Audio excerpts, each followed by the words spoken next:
ભલે, અમારી સાથે જોડાવા બદલ તમારો ખૂબ ખૂબ આભાર. વર્તમાન પરિસ્થિતિ તે ખૂબ જ જટિલ છે, કારણ કે તમારી પાસે 2 ટર્મ હતી, 50 વર્ષનો રેકોર્ડ તોડ્યો, પરંતુ તમે લોકસભામાં અને તાજેતરની સ્થાનિક સંસ્થાઓની ચૂંટણીઓમાં ખરાબ પ્રદર્શન કર્યું, રાબ પ્રદર્શન કર્યું. હવે એ ફેરફાર શું લાવશે? જો તમારે અહીં જીતવું હોય તો તમારે તે પ્રવાહને ઉલટાવવો પડશે. કંઈ પણ એવા કયા મુદ્દા છે જે તમને મદદ કરી શકે છે અથવા નુકસાન પહોંચાડી શકે છે?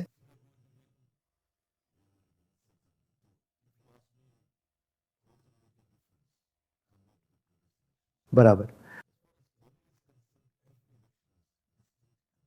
બરાબર.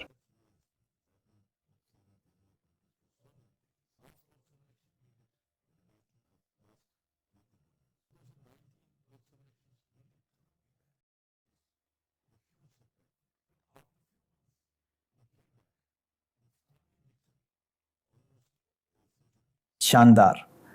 હા,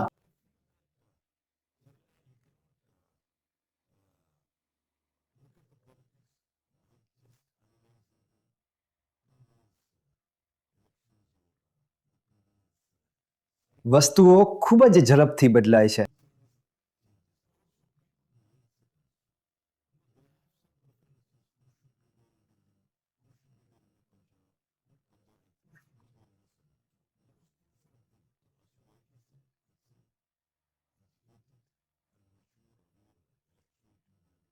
જે છે આ વખતે બારીકાઈઓ શું છે?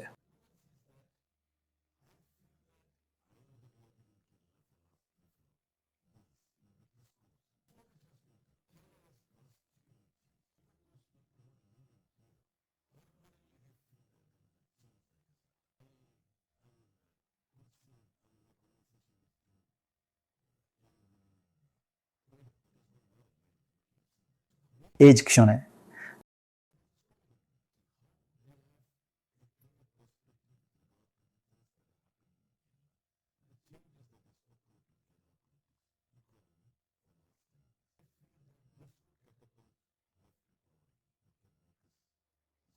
તમે કહી રહ્યા છો કેરળે અલબત્ત હંમેશા યુડીએફ એલડીએફ વચ્ચે પસંદગી કરી છે અને છેલ્લી વખત કોવિડ અને શ્રી પિનારાઈ વિજયનના પરિબળને કારણે પિનારાઈ વિજયનને લોકો માટે લગભગ એક મસીહાની જેમ કામગીરી કરતા જોવામાં આવ્યા અને તેથી તે બન્યું. આ વખતે તે અર્થમાં એવી કોઈ લહેર નથી અને વરિષ્ઠ નેતાઓના પક્ષ છોડવાથી ડાબેરીઓમાં પણ મુશ્કેલી રહી છે. તે અર્થમાં બળવો થયો છે. તો સામ્યવાદી એક પ્રકારની પાર્ટીની છબીનું તૂટવું અને જે બળવાનો તમે સામનો કરી રહ્યા છો, કારણ કે જો તમે તેને એક નજીકની લડાઈ તરીકે પણ વિચારો તો એ હકીકત કે યુડીએફ તમારા કેટલાક બળવાખોર ઉમેદવારોને સમર્થન આપવા જઈ રહ્યું છે તેનું શું પરિણામ આવશે?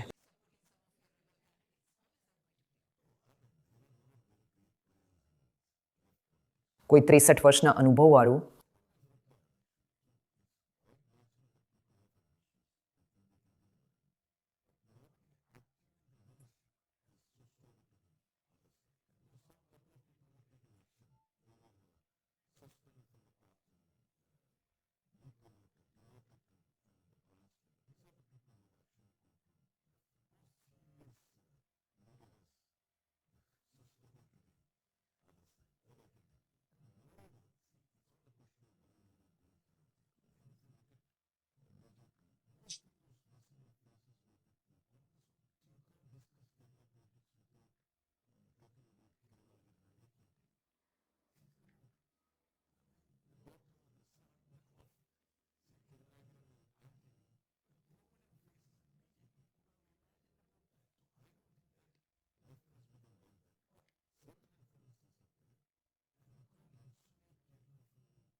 પહેલીવાર તમે એક વધુ જોયું છે. તમે હંમેશા કહો છો કે પાર્ટી જ નક્કી કરે છે, પાર્ટી જ આ કરે છે, પરંતુ છેલ્લા 5 વર્ષમાં એવું લાગે છે કે તમે એક વધુ પ્રેસિડેન્શિયલ પ્રકારની પાર્ટી બની ગયા છો, જ્યાં મુખ્યમંત્રી આજના વડાપ્રધાન જેવા વધુ છે.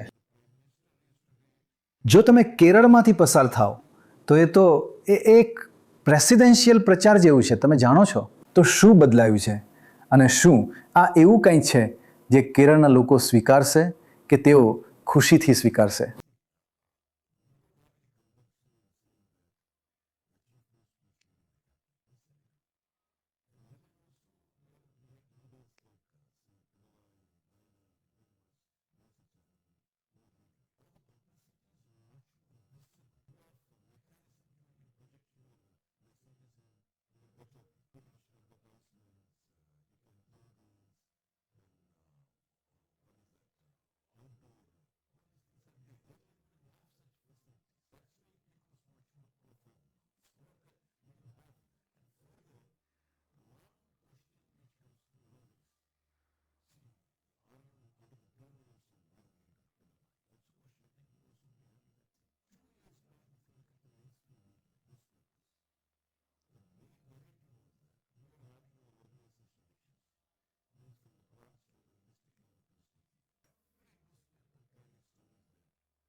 ક્યારેય મીડિયા પર વિશ્વાસ ન કરો. તો બીજી કોઈ વાત પર જઈએ તો કાસા જેવા જમણેરી ખ્રિસ્તી સંગઠનોના ઉદય માટે તમે શું કારણભૂત ગણશો, જેમનો હાલમાં એકમાત્ર હેતુ ઇસ્લામોફોબિયા ફેલાવવાનો હોય એવું લાગે છે, અને તેના ખરીદદારો પણ છે અને તેને સ્વીકારનારા પણ છે?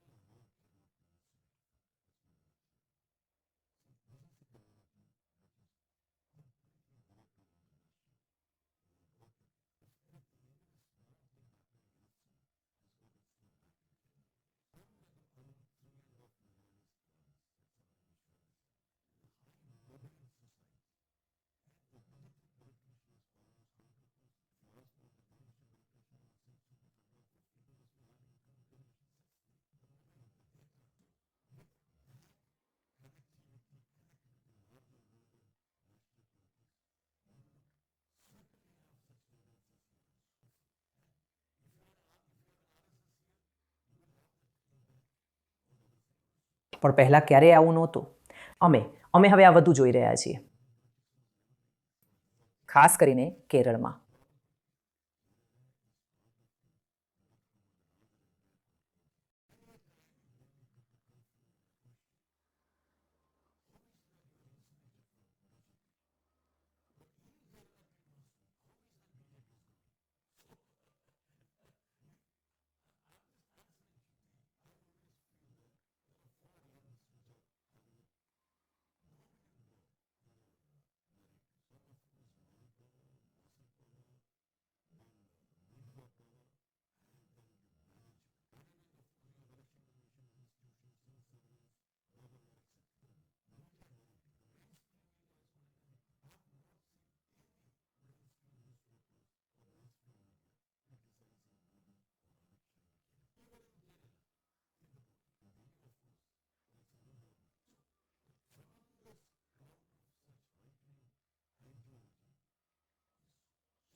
બે પ્રવાહો જે ઉભરી રહ્યા છે અને એક નવો પ્રવાહ છે, જે એ છે કે ખ્રિસ્તીઓ અચાનક મુસ્લિમ વિરોધી બની રહ્યા છે. પહેલા ક્યારેય નહોતા. શું તે ચિંતાજનક વલણ છે? અને બીજું અન્ય વલણ એ છે કે ઉચ્ચ વર્ગના હિન્દુઓ આ ડાબેરી એલડીએફથી દૂર ભાજપ તરફ જઈ રહ્યા છે. તમારો મૂળભૂત આધાર હિન્દુ મત છે. તો આ બે વલણો શા માટે થઈ રહ્યા છે? તેની પૃષ્ઠભૂમિ શું છે?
મુસ્લિમ સમુદાયના નાણાકીય ઉદયનું શું?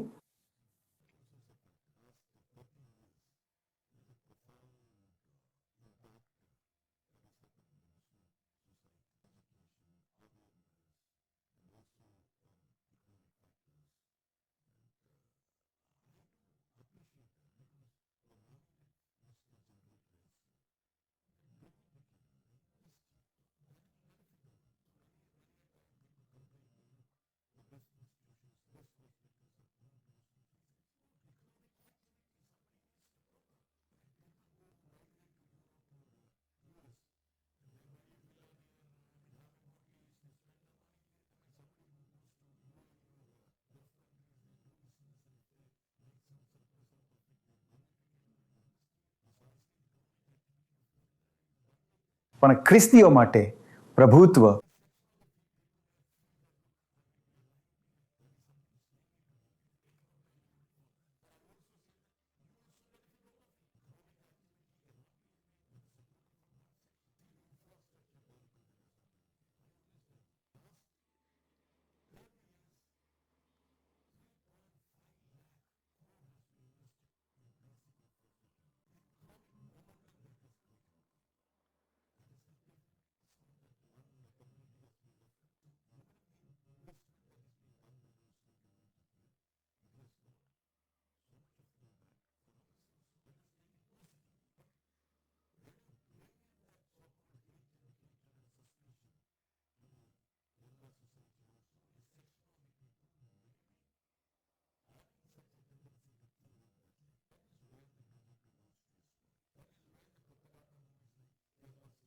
તમે બીજા ભાગનો જવાબ ન આપ્યો.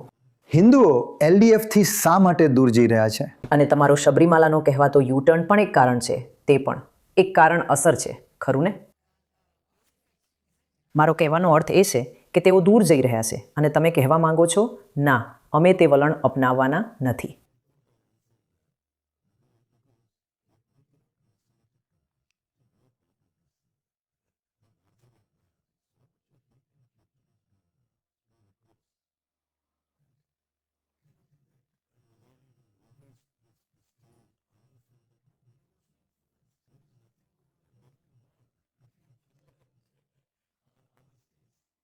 બરાબર.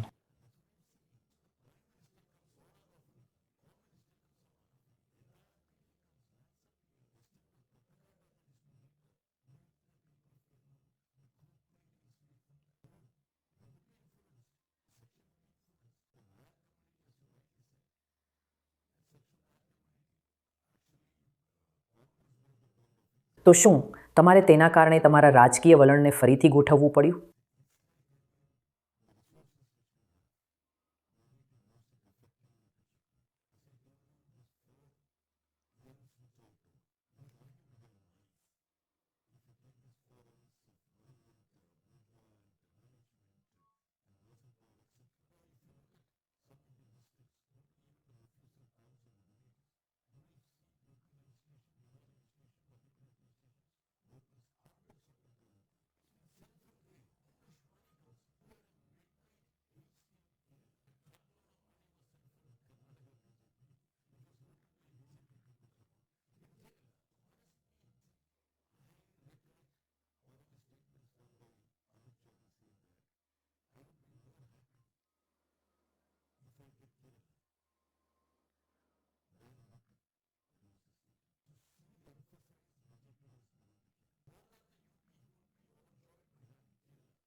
તમે મોબાઈલ મલયાલી વિશે વાત કરી અને એ હકીકત કે અહીં બેઠેલો મલયાલી માત્ર દુનિયા જ નહીં પણ દેશને પણ જોઈ રહ્યો છે. યુદ્ધની અસર કેટલી થઈ છે? તેની કેવા પ્રકારની અસર થઈ રહી છે? તમે આ યુદ્ધના મુદ્દે સંસદમાં એક ઠરાવની પણ માંગ કરી હતી. તેની ચૂંટણી પર શી અસર પડશે?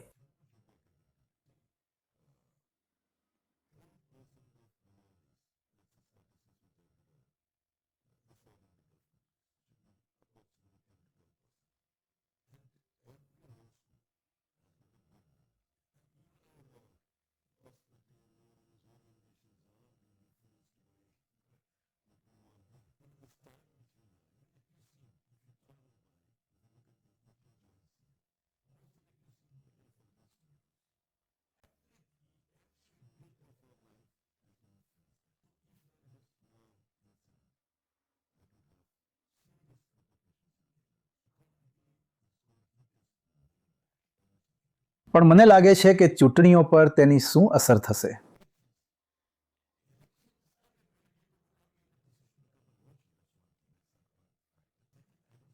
શું તેઓ તમારા મતદારો છે જેમને પાછા આવવું પડે છે?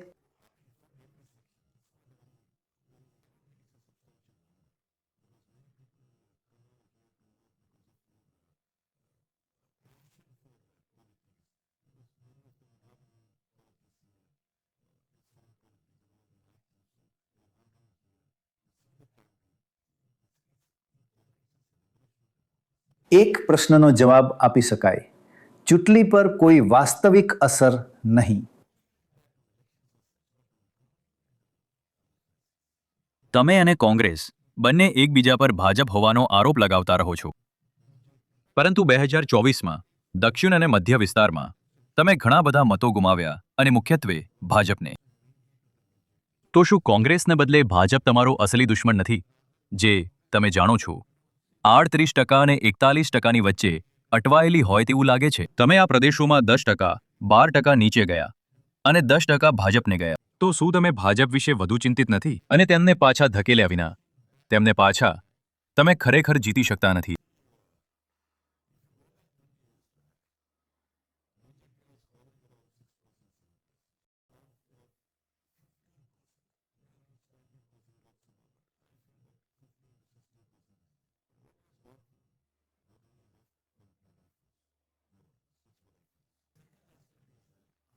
માફ કરજો, પણ તમારું ઘણું વધારે વધઘટ થાય છે. તેઓ ચૂંટણી, સામાન્ય ચૂંટણી અને વિધાનસભા વચ્ચે 2%, 3% ફરે છે. છેલ્લી 2 વારમાં તમે વિસ્તારોમાં 45%થી ઘટીને 32% પર આવી ગયા છો.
માફ કરજો, મુદ્દા પર પાછા આવીએ. તો બી, જો સામાન્ય ચૂંટણીમાં 20% લોકોએ ભાજપને મત આપ્યો હોય, તો તે વધારાના 5% હવે ભાજપને મત આપવાના, જે પણ હોય, અપરાધ ભાવ, ડરમાંથી બહાર આવી ગયા છે. તો હવે તેમને ફરીથી ભાજપને મત આપતા શું રોકશે? તમે જાણો છો, તમે જાણે કે રેતીમાં એક રેખા દોરી હોય, અને તમે ભાજપને મત નહીં આપો. હવે તમે તે રેખા, લક્ષ્મણ રેખા, પાર કરી દીધી છે. તો શું વધુ લોકો ભાજપને મત આપવા તૈયાર છે?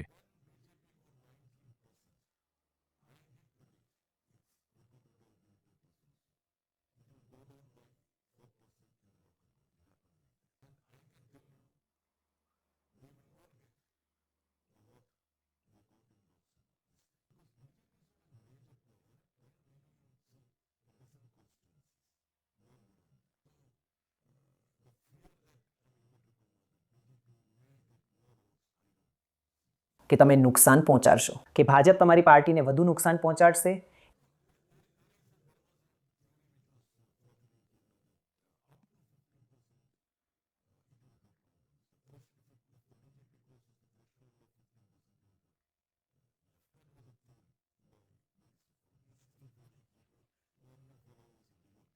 સોફોલોજિસ્ટનું માનશો નહીં.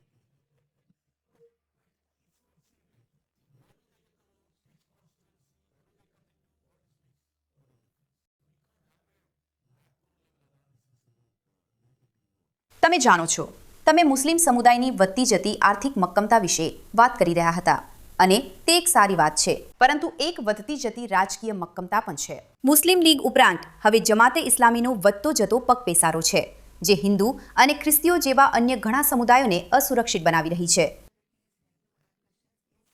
વળી કોંગ્રેસની તરફેણમાં, વિપક્ષની તરફેણમાં મુસ્લિમ મતોનું આ એકત્રીકરણ શું તે તમને આ ચૂંટણીમાં અસર નહીં કરે?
ખૂબ જ સ્પષ્ટ.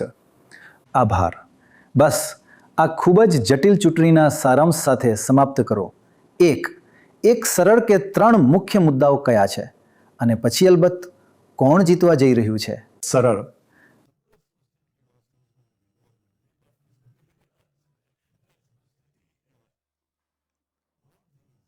3 મુખ્ય મુદ્દાઓ.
ના, તમારા સારાંશમાં તમે તમારા બધા મુખ્ય મુદ્દાઓ કહી દીધા છે. તેમના ફાયદાઓનો સારાંશ આપવાનું શું?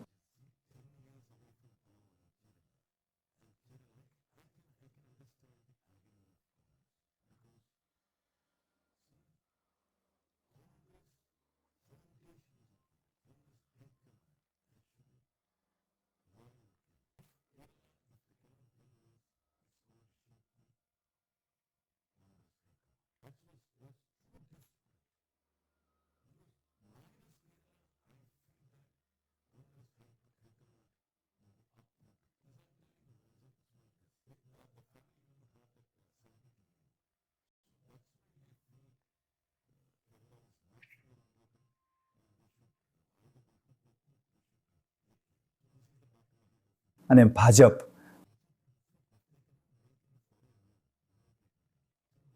તેમના ફાયદા શું છે?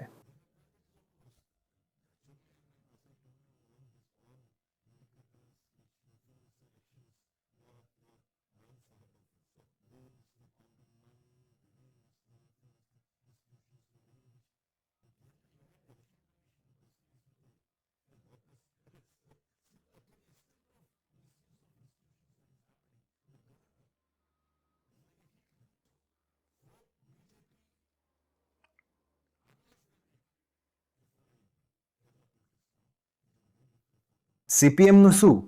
જો તમે હારી જાઓ તો મારો મતલબ તમારું ક્યાંય અસ્તિત્વ નહીં રહે.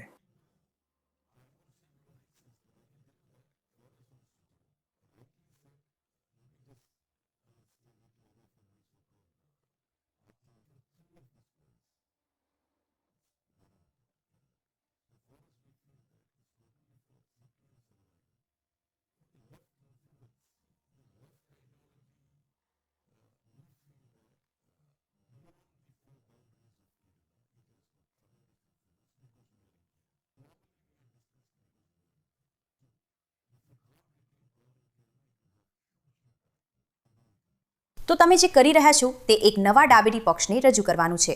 તેને કેરળમાં એક નવું ડાબેરી પક્ષ કહેવામાં આવ્યું છે, જે છે ખૂબ ખૂબ આભાર અદૂર.